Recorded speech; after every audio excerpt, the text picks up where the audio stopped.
চলে এসছে অভিষেক আর আসিফ, আর আজকের সেই ড্রিম জার্নি স্টার্ট করব। চলো বেরিয়ে ফেললাম। একটু আধটু বৃষ্টি পড়ছে আর কলকাতার অবস্থা আজকে খুব খারাপ। তো ঠিক আছে, দেখা যাক কীভাবে দ্বিতীয় হুগলি সেতু ধরতে পারি।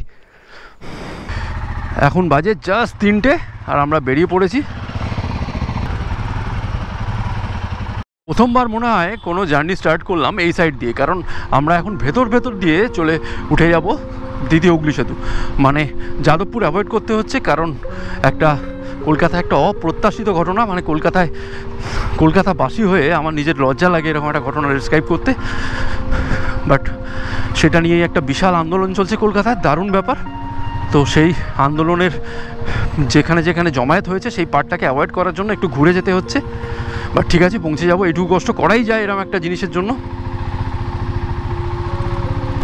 পৌঁছে গেছি দ্বিতীয় হুগলি সেতু, মানে বিদ্যাসাগর সেতু। আর এখন টাইম হয়েছে 3:41। প্রচুর টাইম নিয়ে এদিক ওদিক দিয়ে ঘুরে এলাম, কারণ সারা কলকাতা উত্তাল। বিভিন্ন দিক থেকে বিভিন্ন মিছিল চারিদিকে ছড়িয়ে গেছে। তো ভেতর দিয়ে এদিক ওদিক দিয়ে এসে দ্বিতীয় হুগলি সেতুতে উঠেছি। জানি না সামনে কি অবস্থা আমাদের জন্য ওয়েট করছে, চলো আগে আগে দেখি। আর এই দ্বিতীয় হুগলি সেতু পেরোলে প্রতিবারই যেটা হয়, কোথাও ঘুরতে গেলে কোথাও রাইডে গেলে এই দ্বিতীয় হুগলি সেতু যখন পেরোই তখন মনে একটা ব্যাপক আনন্দ হতে থাকে। তো এইবার যেটা প্রথম হলো, এখনও খুব একটা কিছু গুড ফিলিং হচ্ছে না। সামহাও কলকাতার এই অবস্থার জন্যই হয়তো আগে এগিয়ে গেলে, দিনের আলো দেখলে হয়তো মনটা একটা পজিটিভ ভাইব চলে আসবে। তো চলো এগিয়ে যাই ড্রিমের দিকে। সামনে দেখাচ্ছে বাঁদিকে বালাসোর, বাঁদিকে মুম্বাই, আর ডান দিকে দিল্লি। তো আমরা নেবো দিল্লি রোড। চলে এসেছি আজকের রুটের প্রথম টোল, মানে দ্বিতীয় হুগলি সেতুর টোলটাকে যদি ছেড়ে দিই, এটা হচ্ছে ফার্স্ট টোল।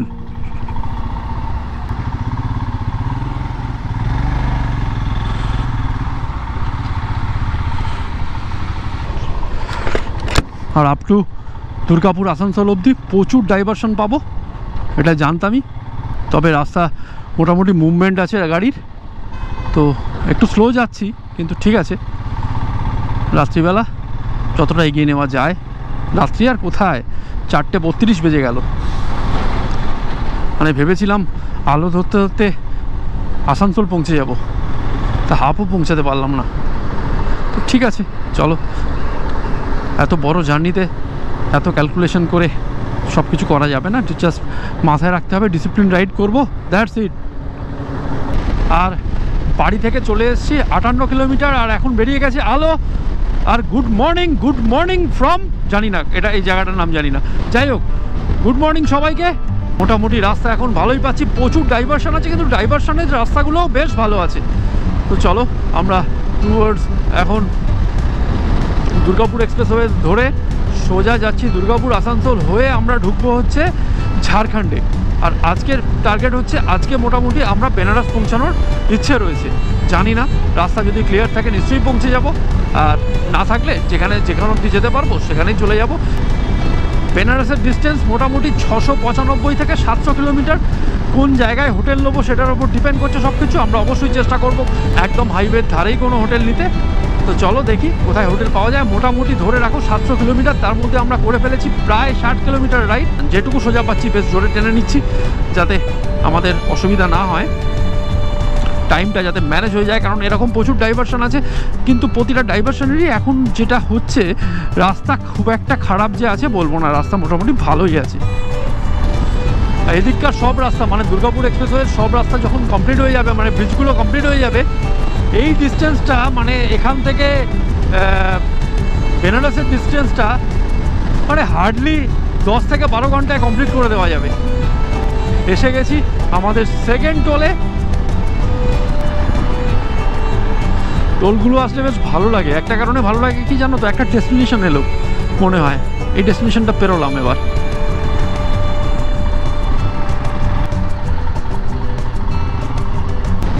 চলে এসেছি সেই ল্যাংচার জায়গায়, যদিও লাস্ট ফিউ মান্থে ল্যাংচার পুরো ফ্লপ, মানে ল্যাংচায় প্রচুর স্ক্যাম ধরা পড়েছে, পচা ল্যাংচা, মানে কী সব আরও অনেক কিছু। যাই হোক, বাট হ্যাঁ, এই রুটে গেলে এইটা একটা মোটামুটি একটা ডেস্টিনেশন, যেটা পেরোলে মনে হয় যে একটা ডেস্টিনেশন পেরোলাম। তো পৌঁছে গেছি শক্তিগড়।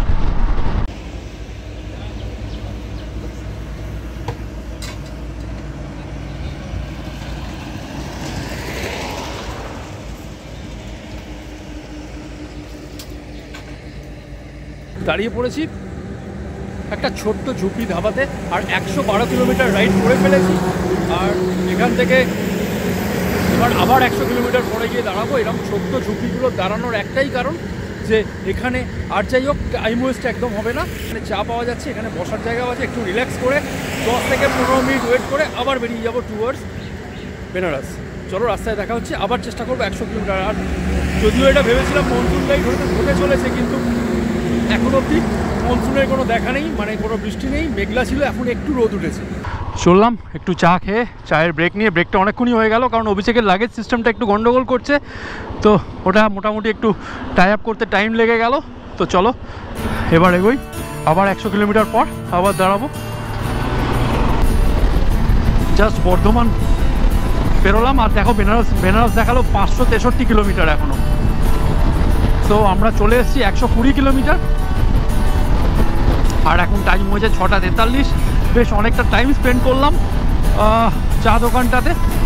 একা থাকলে কি হয়, এই টাইমগুলো একটুখানি শর্ট করা যায়, কিন্তু অনেকে থাকলে যে হয় একজনের এক রকম প্রবলেম অ্যারাইজ করে, তো সবাইকে নিয়ে চলতে হবে, তো একটু টাইম বেশিই চলে যায় এই জায়গাগুলোতে। সামনে দেখো একটা ট্রেন যাচ্ছে, মানে ট্রেনের একটা ইঞ্জিনের বগিটা লরি করে নিয়ে যাচ্ছে, ফাঁকা বগি, যদিও মনে হচ্ছে না ইঞ্জিন আছে, মানে খোলটা খালি। রাস্তা দিয়ে ট্রেন চলছে, বাপরে, এর পাশ দিয়ে যাওয়া বেশ মুশকিল, পুরো জায়গা নিয়ে যাচ্ছে। Indian railways.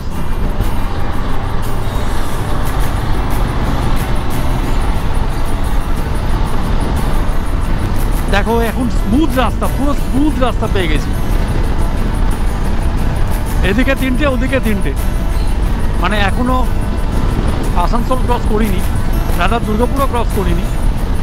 তো রাস্তা বেশ সুন্দর, মানে যখন এই পুরো রাস্তাটা হয়ে যাবে ফাটাফাটি হয়ে যাবে এই রাস্তাটা। দেখো বারাণসী দেখাচ্ছে আর মাত্র 530 কিলোমিটার। চলে এসেছি আমার রুটের 3rd টোল, আর এই টোলটা ঠিক বেরোলেই ঢুকে যাব দুর্গাপুর।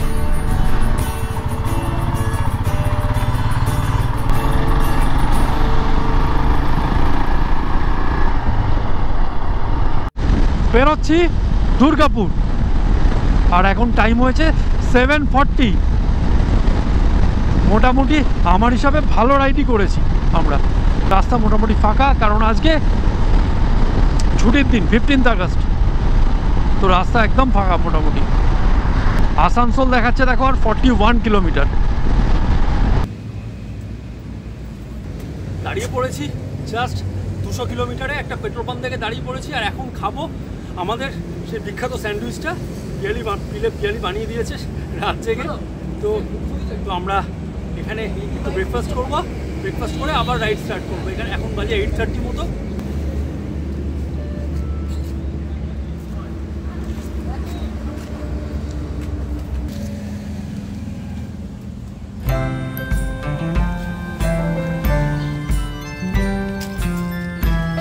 এই সেই বিখ্যাত স্যান্ডউইচ।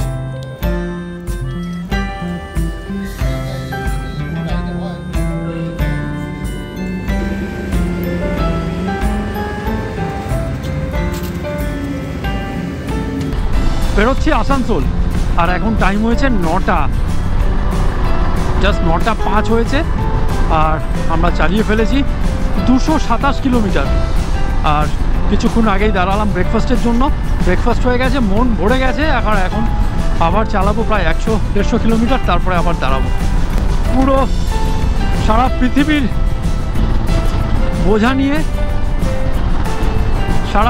বোঝা নিয়ে চলেছে আসিফ। BMW বলেই টানতে পারছে মনে হয়, অন্য কিছু হলে টানা ডিফিকাল্ট ছিল। দেখো ধানবাদ দেখাচ্ছে 54 কিলোমিটার, চিত্তরঞ্জন 16 কিলোমিটার, আর পুরুলিয়া 81 কিলোমিটার। আমরা যাব ধানবাদের দিকে, তো 54 কিলোমিটার ধানবাদ। বেরোলাম বেঙ্গল আর ঝাড়খণ্ডের বর্ডার, আর ঢুকে পড়লাম ঝাড়খণ্ডে। আর এই সেই ব্রিজ যার বড়াকাও রিভারের তলা দিয়ে গেছে, বড়াকাও রিভার। এই ব্রিজ পেরোলেই আমরা ঢুকে পড়বো ঝাড়খণ্ডে। ওয়াও, দেখো দারুণ লাগছে রিভারটা এখন।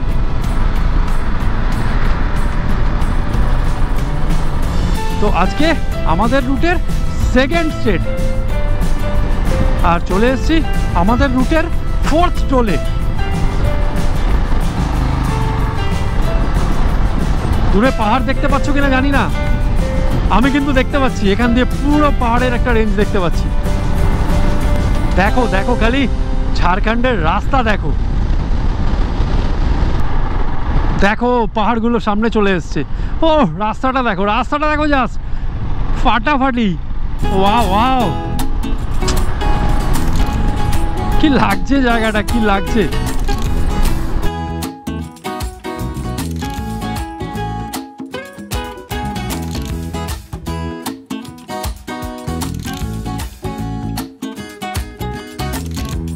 তোপচাচির পরে জায়গাটা দেখো, তোপচাচি থেকে জায়গাটা কি সুন্দর। আর এদিকে পুরো পাহাড়, গ্রিন পাহাড়, আর তার মধ্যে মেঘ করে আছে, অপূর্ব সুন্দর লাগছে।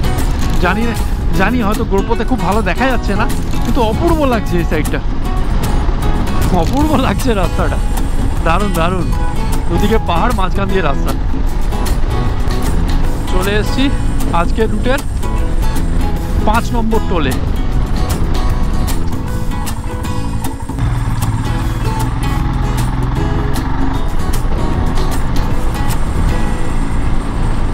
বর্ষাকালে এই হাইওয়ে রাইড করলে যেটা হয়, চারিদিকে গ্রিনগুলো না একদম ধুয়ে মুছে একটা দুর্ধর্ষ গ্রিন হয়ে থাকে।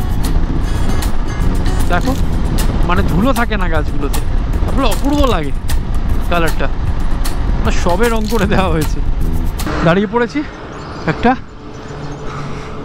নেই কত করে, কিতনা হ্যাঁ 20।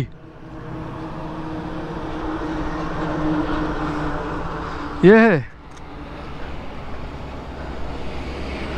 बनाओ एक, बनाओ एक।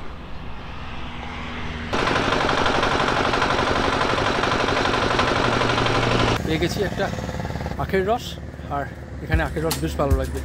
গরমের ওয়েদার, তার মধ্যে আখের রসটা বেশ দারুণ লাগে।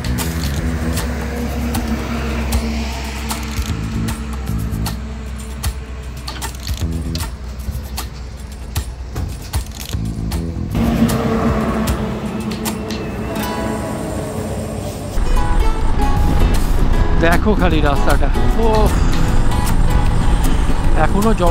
এখনো যতদূর সম্ভব বিহারে ঢুকিনি, ঝাড়খণ্ডেই রয়েছি। চাম্পারান জঙ্গলটা আসলে সেই জঙ্গলের মধ্যেই রয়েছে বিহার ঝাড়খণ্ডের বর্ডার। এখানে খালি রাস্তাটা দেখো, উফ, জাস্ট টু গুড ইয়ার, জাস্ট টু গুড। ঢুকে গেছি বিহারে, আর আসিফ আর অভিষেক পেছনে বেশ অনেকটা পিছিয়ে পড়েছে আমার থেকে। লাইভ লোকেশানে আমি দেখলাম ওরা আমার থেকে প্রায় 37 কিলোমিটার পিছিয়ে পড়েছে, মানে ওরা প্রচুর দাঁড়িয়েছে।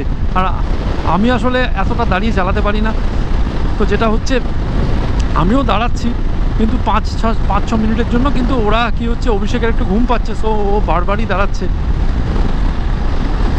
যাই হোক, ঠিক আছে, সেটা যে যেরকম পারবে সেরকমভাবেই চালানো উচিত, নিজের কনফিডেন্সেই চালানো উচিত। সো ঠিক আছে, ও পৌঁছে যাবে নিশ্চয়ই। আমি এগোচ্ছি, মাঝখানে পেলাম বৃষ্টি, আর আবার এখন রোদ মেঘের খেলা চলছে রাস্তায়, আর তার মধ্যেই যাচ্ছি। আজকে রাস্তাঘাট মোটামুটি ফাঁকা, আর আমি চলে এসেছি প্রায় 400 কিলোমিটার, আর এখন টাইম হয়েছে দুপুর 1টা। পৌঁছে গেছি আমার রুটের 6 নম্বর টোলে, আর এবার আমাকে একটু দাঁড়িয়ে জল কিনতে হবে।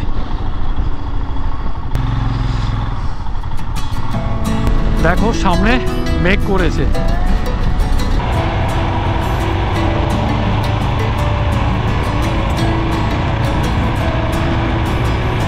আর এখন যাচ্ছি চাম্পারন জঙ্গলের মধ্যে দিয়ে।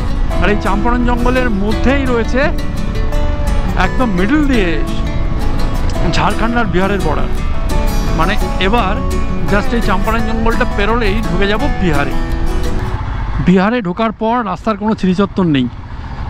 একটুখানি ভালো রাস্তা পাই তো এরকম ডাইভারশন চারিদিকে। প্রচণ্ড বৃষ্টির পর এরকম ধুলো, এখন দেখো পুরো কিছু দেখতে পাচ্ছি না। চলে এসেছি আজকে আমার রুটে 7 মানে 7 নম্বর টোলে। আর চালিয়ে ফেলেছি 485 কিলোমিটার।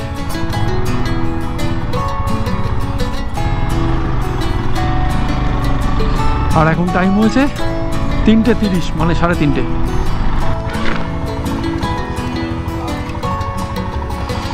এখানে তেলের দাম 113।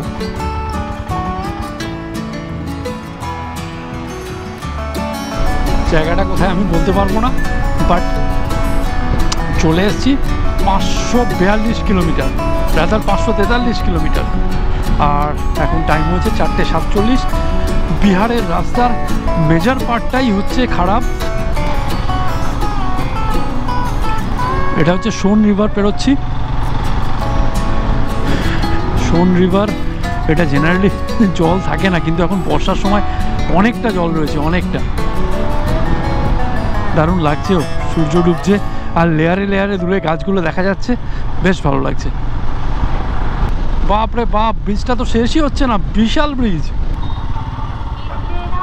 পাহাড়টা দেখো,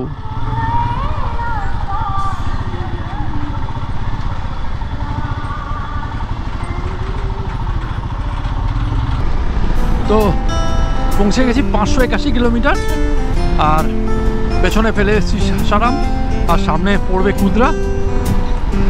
বলে রাখি, যারা বেনারস যাচ্ছ বা লাদাখ যাচ্ছ, প্রথম দিন বেনারসে স্টে করবে ভেবেছিলে, কোনো কারণে মনে হলো বেনারসে স্টে করতে পারছো না, বা বেনারস পৌঁছাতে লেট হয়ে গেছে, অথবা শরীর খারাপ লাগছে, তাহলে এই সাসারাম বা কুদ্রায় এই দুটো জায়গাতেই কিন্তু হোটেল পেয়ে যাবে ভালো।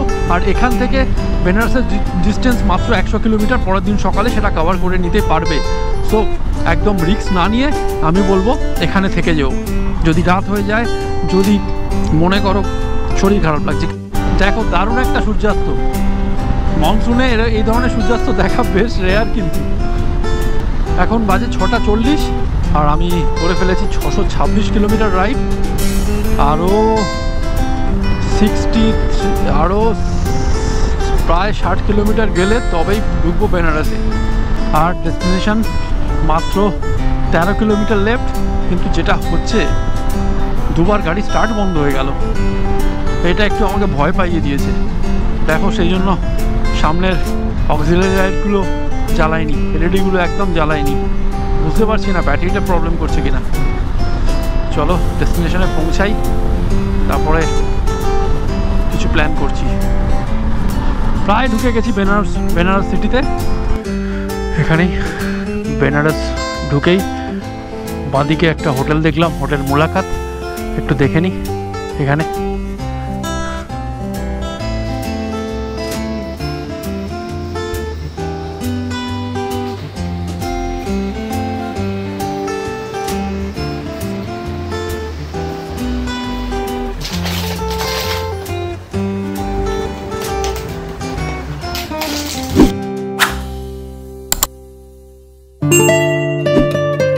কাল রাতের জার্নিটা খুব ভালো ছিল, কিন্তু যেটা হলো শেষের দিকে গাড়ি স্টার্টের প্রবলেম হচ্ছিল।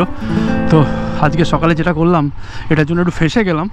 যেটা এখন করব, একটা ব্যাটারির দোকানে যাব, গিয়ে ব্যাটারিটা চেক করিয়ে দরকার নতুন ব্যাটারি লাগিয়ে নেবো। নাহলে কারণ যদি ওপরের দিকে প্রবলেম ফেস করি, প্রবলেমটা বাড়াবাড়ি হয়ে যাবে।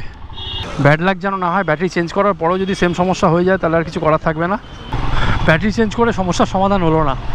চলে এসেছি রয়্যাল এনফিল্ড সার্ভিস সেন্টারে। পুরো লাকটাই খারাপ, থ্রটেল বডি খারাপ হয়ে গেছে।